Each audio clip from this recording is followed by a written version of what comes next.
if I haven't said anything that causes somebody to want to ask a question, I've really been a failure.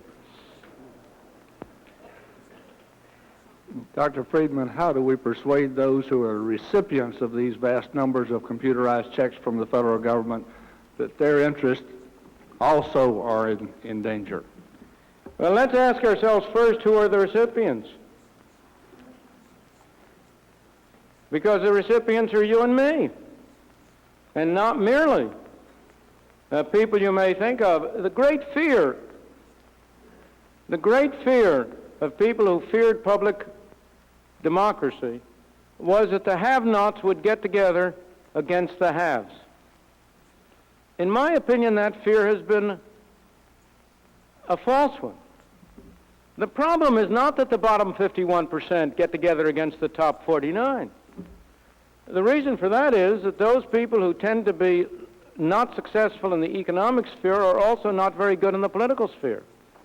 What we have is that the coalition that forms is a middle.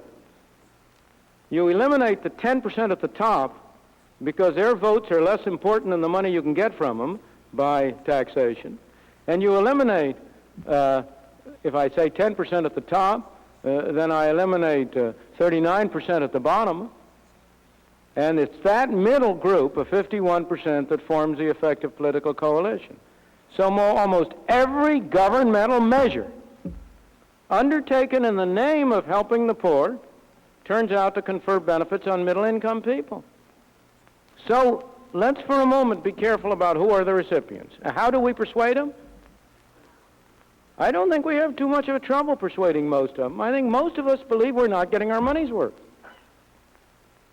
When you start out and you tax 90% of the people to help 10% of the people, it's easy. But when 100% of the people are taking it out from one pocket in order to put it in the other pocket, it ought to be fairly easy to persuade people that that's an arrangement under which you lose rather than gain. So I don't believe that, frankly, I really don't believe your problem is the basic problem. I think the basic problem is a much more basic philosophical problem. Would you mind coming to this microphone? That's the one they have linked. Would you mind coming to this microphone? That's right. Let's get as they say in industry, a backlog of orders there. Dr. Friedman, do you believe in a total laissez-faire libertarian economy? Yes. I also believe there's room for government, and those are not a contradiction. I believe that government has some very important functions to perform. It has the function of protecting individuals from physical coercion by their fellows. It has the function of protecting the nation from foreign enemies. It has the function of enabling us to have a forum, a means through which we can decide on the rules of property and so on by which we want to conduct our affairs. And it has the function of adjudicating disputes among us. Those functions, in my opinion, are the fundamental and basic functions of government. There may be some other peripheral things that government can do without doing much harm. But beyond that, I believe in as unfettered a free enterprise economy as is feasible within those very narrow limits for a limited government. Professor Friedman, there is a great deal of uncertainty in the business community over the economic policies of the Carter administration. Inflation is also considered the number one problem, the number one concern of the American people, according to public opinion surveys.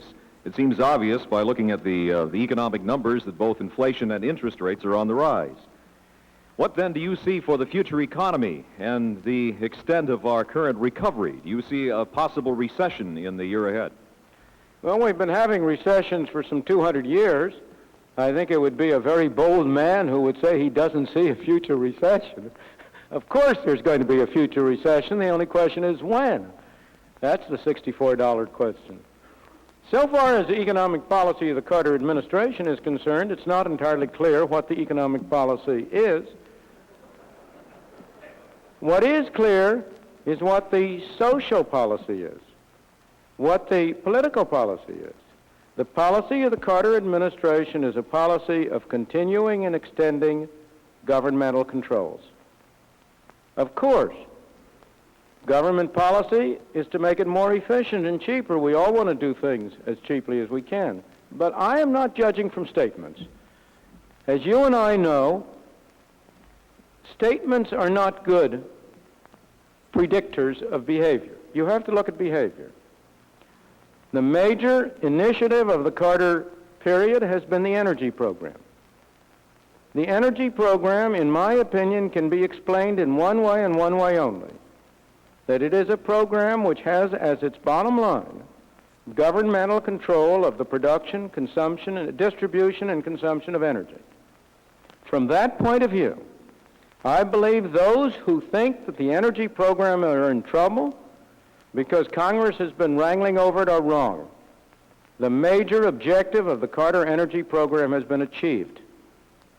It was achieved by the establishment of a Department of Energy with an annual budget of $10 billion, roughly equal to the total profits of all the oil companies in this country.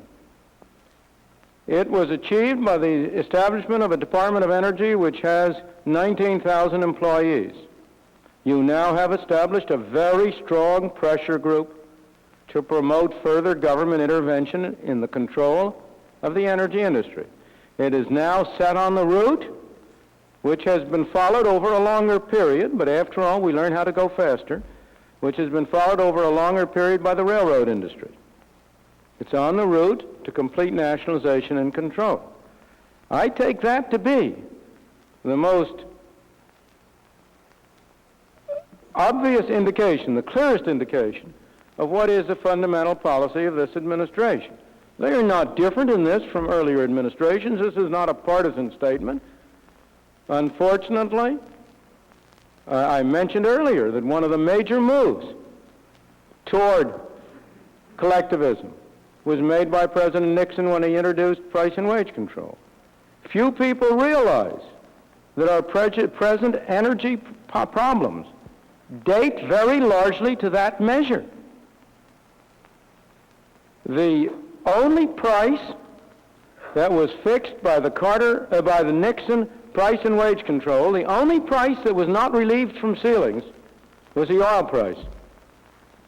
Its origin was August 15th, 1971, and without that price and wage control, you very probably would not be having an energy crisis in this country or a Department of Energy. Now, if you go beyond that and look at it in the more sort of day-to-day affairs, what I note is that the Carter budget proposes to continue increasing government spending as a fraction of income. President Carter talks about reducing taxes. Neither he nor anyone else has proposed to reduce taxes in any economic, meaningful sense. Neither the Republicans nor the Democrats at the moment are proposing to reduce taxes. The true tax that the American people pay is what government spends.